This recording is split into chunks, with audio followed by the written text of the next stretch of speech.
Hello friends, this is Himanshu Ranjan. Today I came up with one of the important video for all of you.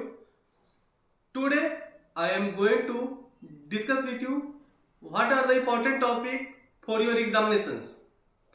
जैसे कि आप लोगों का बहुत सारे एग्जामिनेशंस आने वाले हैं, जैसे कि आप लोगों ने फॉर्म भरा होगा पावर ग्रिड का, NFL का, UIIC का। सो बहुत सारे आपके एग्जामिनेशंस आने वाले हैं और भी बहुत सारे वैकेंसीज आएंगे, तो आप उसका भी फॉर्म भरिएगा, तो आप उसका प्रिपरेशन करिएगा। सो टुडे हम जो फोकस करेंगे वो करेंगे पावर ग्रिड का एग्जामिनेशन के ऊपर। जैसे कि उसमें दो पोस्ट के लिए वैकेंसीज आया था, एक junior officer training finance and accounts, एक और पोस्ट का नाम था assistant training finance and accounts. जो junior officer training finance and accounts जो था वो सीए इंटर सीएमए इंटर वालों के लिए था, और assistant training finance and accounts जो पोस्ट जो आया था वो था बीकॉम वाले के लिए, और बिल्कुल फ्रेशर्स का पोस्ट है। सो ऐसा अपॉर्चुनिटी बहुत ही कम आता है आप लोगों के लिए, तो ये जो आप लोगों के लिए अपॉर्चुनिटी है इसका भरपूर आप लोग फायदा उठाइए और प्रिपरेशन में लग जाइए। सो आज हम बात करेंगे कि इसको आप कैसे प्रिपरेशन कर सकते हो और कितना समय लगेगा। देखिए, पीएसयू का प्रिपरेशन करने में ज्यादा समय नहीं लगता है, आप मैक्सिमम 2 महीना में पूरा सिलेबस को आराम से आप कवर अप कर सकते हो, और आपका जो एग्जामिनेशन है वो मोस्ट प्रोबेबली जनवरी या फरवरी में हो सकता है, जनवरी एंड या फरवरी फर्स्ट वीक में। ठीक है, सो तो अभी भी आपका 2 महीना आराम से बच रहा है, पूरा दिसंबर है और पूरा जनवरी है। ठीक है, सो आपके पास समय का कोई कमी नहीं है। ठीक है, जैसे कि बात करें पहले हम junior officer training finance and accounts CA inter और सीएमए इंटर वाले के लिए जो वैकेंसी आया था, सो उसमें आप ज्यादातर आप फोकस करिएगा लॉ के ऊपर। लॉ से बहुत ही ज्यादा क्वेश्चन पूछता है, चाहे कोई भी पीएसयू हो, लॉ से बहुत ही ज्यादा क्वेश्चन पूछा जाता है। जैसे उसमें टॉपिक्स बताता हूं आपको, इंडियन जो सेल ऑफ गुड एक्ट है उससे आपका क्वेश्चन आता है, Indian contract act, negotiable instrument act, और आपका इंडस्ट्रियल लॉ से, जैसे कि ये 3 चैप्टर बता देता हूं, इसको आप करके जाइएगा।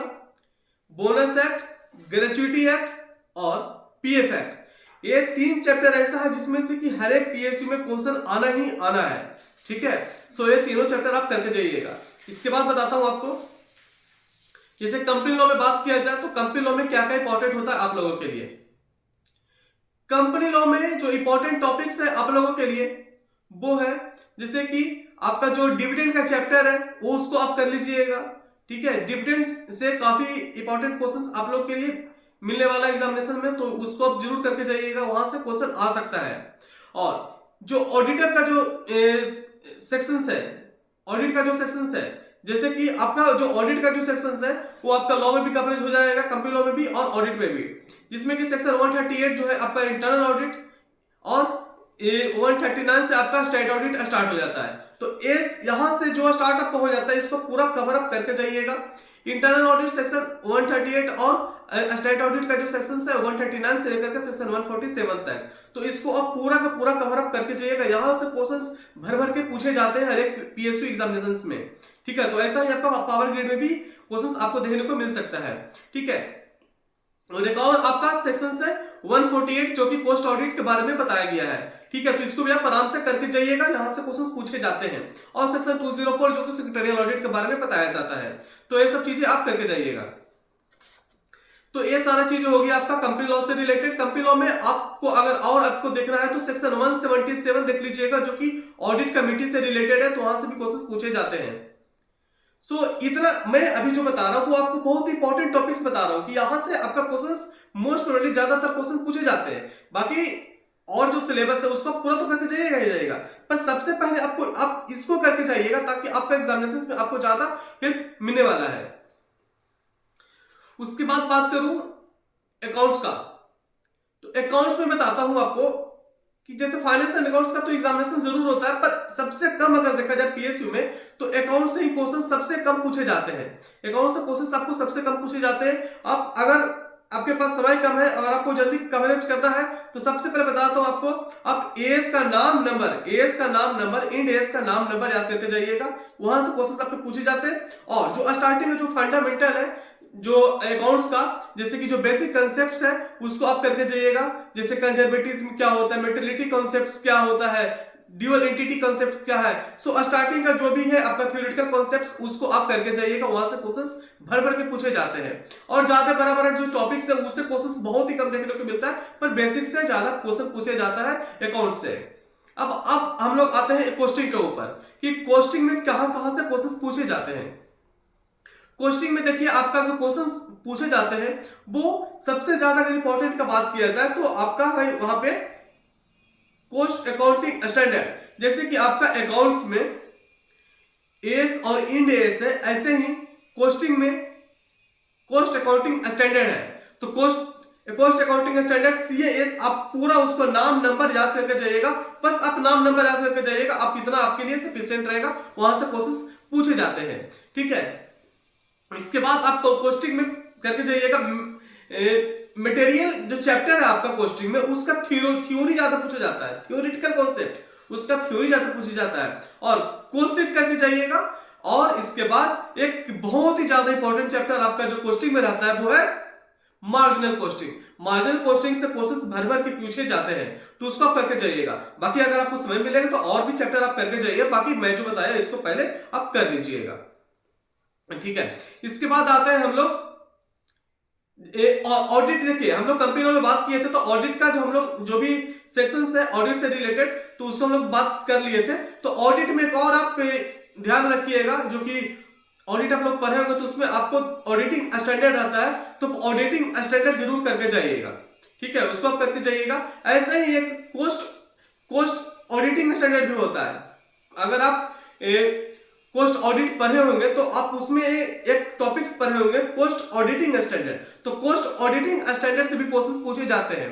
कॉस्ट ऑडिटिंग स्टैंडर्ड से भी आप उसका नाम नंबर, बस जो मैं चार चीजें में जो बताया आपको, S end S cost accounting standard और ऑडिटिंग स्टैंडर्ड, ये सबका बस आपको नाम नंबर बस आपको याद करके जाना है। हाँ, एक और नाम नंबर याद करके क्या जाना है आपको, एक टॉपिक है आपका इनकम टैक्स में आईसीडीएस का भी बस आपका नाम नंबर याद करके जाना है। तो ये जो मैं टॉपिक बताया इसका बस आपको नाम नंबर याद करके जाना है, यहां से क्वेश्चंस भर भर के पूछे जाते हैं।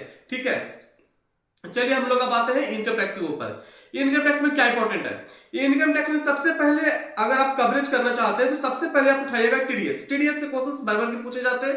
टीडीएस हो गया चैप्टर एंड जो है आपका 6A, जो सेक्शन आपका जो 80C है 80D है, ये सब जो आपका है इसको आप करके जाइएगा चैप्टर 6A का। ठीक है, जिसमें कि सेक्शन 80C हो गया, 80D हो गया, 80 ये सब का बहुत ही ज्यादा इंपॉर्टेंट आपका रहने वाला है इनकम टैक्स में। और क्लबिंग हो गया, क्लबिंग से कुछ क्वेश्चन पूछे जाते हैं, और इसमें रेसिडेंशियल स्टेटस भी आप देख लीजिएगा, और set of and carry forward. ये इतना जो चैप्टर मैं बताया आपको ये ज्यादा इंपॉर्टेंट है। इसके अलावा आपके पास समय मिले तो बाकी जो अब हेड्स ऑफ इनकम है, 5 हेड्स ऑफ इनकम, उसको भी आप कर सकते हो, वहां से भी क्वेश्चंस कुछ देखने को मिलते हैं, जिसमें कि आपका सैलरी चैप्टर से भी क्वेश्चन देखने को मिलते हैं, जिसमें कि आपका जो ग्रेच्युटी हो गया, उसमें आपका जो भी चीजें हैं तो वहां से आपको क्वेश्चंस कुछ पूछे जाते हैं सैलरी चैप्टर से।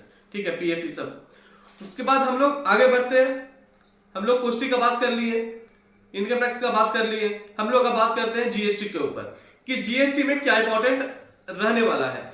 जीएसटी में जैसे बात किया जाए तो जीएसटी का जो स्टार्टिंग का जो कंसेप्ट है उसको आप कर लीजिएगा, जो बेसिक कंसेप्ट है, जैसे कि जीएसटी काउंसिल क्या है। ठीक है, और इंट्रास्टेट, ठीक है, ये सब चीजें का जो कंसेप्ट है बेसिक उसको अच्छा से क्लियर कर लीजिएगा, और क्वेश्चन पूछे जाते हैं जीएसटी रजिस्ट्रेशन से रिलेटेड, और जीएसटी रिटर्न से क्वेश्चंस आपको मोस्ट प्रोबेबली वहां से पूछे जा सकते हैं, तो उसको भी आप कवर अप कर लीजिएगा जीएसटी रिटर्न से रिलेटेड। तो ये सब टॉपिक आपका हो गया, काफी इंपॉर्टेंट था ये सब आप लोगों के लिए, जो सीए इंटर सीएमए इंटर वालों के लिए। अब हम बात करते हैं जो assistant training finance and accounts का वैकेंसी है पावर ग्रिड में, बीकॉम वाले के लिए, उन लोगों के लिए क्या इंपॉर्टेंट है। तो देखिए जैसे बता दूं आपको, जो हम अभी जो डिस्कस किए जितना भी चैप्टर, ये तो आप लोगों के लिए इंपॉर्टेंट है ही। और इसके साथ साथ बीकॉम में जैसा कि आपको पता है कि आपको कुछ कुछ चैप्टर्स जैसे पूछे जाते हैं, वो पूछे जाते हैं इकोनॉमिक्स से।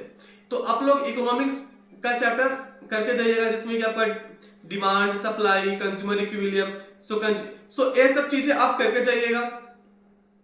बस बीकॉम वाले के लिए एक ही एक्स्ट्रा है जो आप इकोनॉमिक्स करके जाइएगा, इकोनॉमिक्स से पूछे जाएगा। बाकी सारा चैप्टर जो अभी हम डिस्कस किए, CA inter, junior officer trainee, finance and accounts के लिए सेम, आप लोग के लिए भी ये सब आपको पढ़ना है। सिलेबस लगभग सेम ही रहता है, बस अंतर क्या होता है आपका लेवल ऑफ क्वेश्चंस के ऊपर, कि किसी का क्वेश्चन थोड़ा सा डिफिकल्ट आता है, किसी क्वेश्चन थोड़ा सा इजी आता है। बाकी जो चैप्टर्स होते हैं, सिलेबस होते हैं, वो सिलेबस सेम ही रहते हैं। ठीक है, सो आप लोगों को अगर कुछ पूछना है तो आप कमेंट बॉक्स में बता सकते हैं। ठीक है, कुछ और पूछना है तो हम उसके ऊपर भी वीडियो बनाने का प्रयास करेंगे। And if you want to ask anything, then you can also follow me in Instagram. Link is also given in description box of this video. So I hope so कि this video is very important and helpful for all of you. Video अच्छा लगे तो video को like कर दीजिएगा। Okay, so thank you.